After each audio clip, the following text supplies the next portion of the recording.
Hi kids, Dave here. Dave's Model Car Shop. I have a change in my entry to the Glory Days group build hosted by Dirt Road Cinderella and Big Sky Model Workshop. I came across this one. It is in the bags, just the box is open.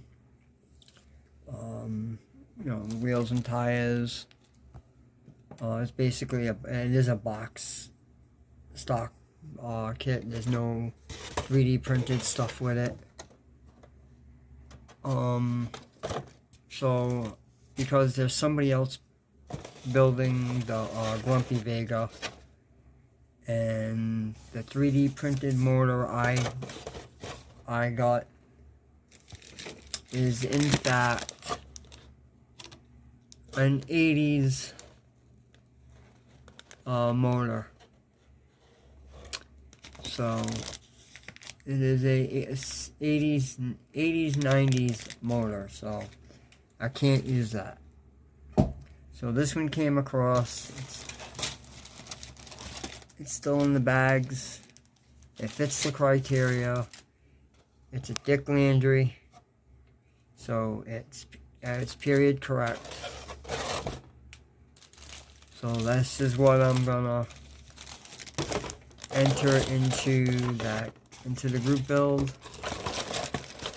instead of the Vega.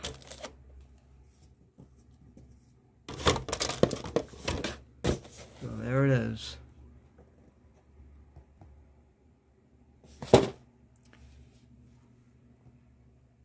Well, I think that's it. I hope I can use this. I'm sure the group, yeah, I'm sorry. The people that are hosting the group build will tell me whether I can or I can't. But that's my entry, I hope. And yeah, catch you on the next one.